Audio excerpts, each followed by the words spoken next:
मैं मनोज कुमार गुप्ता, कक्षा 8 यूपीएस घोसियार बलरामपुर से शिष्य। दोस्तों आज हम जानेंगे अवतल लेंस से प्रतिबिंब निर्माण। यहाँ पर दोस्तों पहले हम ये समझ लेते हैं कि उत्तल लेंस से हमारा प्रतिबिंब कैसा बनता है। उत्तल लेंस, यहाँ पर हमारा उत्तल लेंस है, यहाँ पर वस्तु है। उत्तल लेंस से देखते हैं दोस्तों, जब हमारा ये मतलब अनंत पर रखा है वस्तु, तो प्रतिबिंब हमारा कहाँ बनता है, फोकस पर बनता है, यानी ये हमारा वास्तविक बनता है। पहले हम वास्तविक को देख ले कि वास्तविक जो होता है पर्दे पर प्राप्त कर सकते हैं वास्तविक को।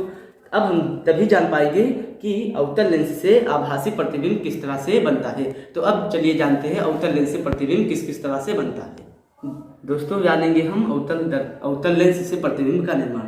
पहले हम समझ लेते हैं, ये हमारी वस्तु की स्थिति, ये हमारा किरण आरेख। जब अवतल लेंस जो हमारा होता है, इसमें जब वस्तु अनंत पर रखी होती है, वस्तु अनंत पर रखी होती है, तो जब यहाँ हमारा ये है वस्तु, अब जब ये समांतर किरणें, ये हमारा अवतल लेंस है, समांतर किरणें पड़ी अवतल लेंस पर, तो हम जानते हैं कि अवतल लेंस जो होता है समांतर आने वाली किरणों को अपसारित कर देता है, यानी फैला देता है। हमारे समांतर आने वाली किरणें ये और ये दोनों क्या हुई, फैल हुई, लेकिन जब पीछे की ओर हम मिलाते हैं तो हमारी फोकस पर मिलती हुई प्रतीत होती हैं। हम स्पष्टतः कह सकते हैं कि अवतल लेंस जो होता है, यहाँ पर प्रथम स्थिति में हमारा प्रतिबिंब फोकस पर बनता है जब हम वस्तु को अनंत पर रखते हैं। यही हम चलिए प्रैक्टिकल करके देखते हैं।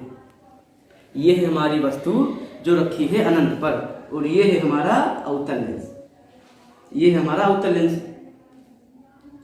अब जब वस्तु हमारे रखा है तो देखते हैं, ये हमारा अवतल लेंस है, तो यहाँ पर जब पड़ेगा ये समांतर किरणें पड़ेगा तो क्या होगा, अवतल लेंस जो हमारा फैला देगा, लेकिन पीछे की ओर मिलती हुई कहीं पर प्रतीत होती हैं।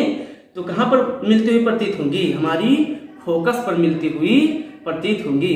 तो हम कह सकते हैं कि अवतल लेंस पर बना प्रतिबिंब कैसा होता है, और हाँ आभासी भी होता है, क्योंकि देखिए तभी तुम इसे पर्दे पर प्राप्त नहीं कर पा रहे हैं। आभासी होता है, सीधा होता है। और अवतल लेंस से बना प्रतिबिंब पहली स्थिति में जब अनंत पर वस्तु होता है तो प्रतिबिंब हमारा फोकस पर बनता है।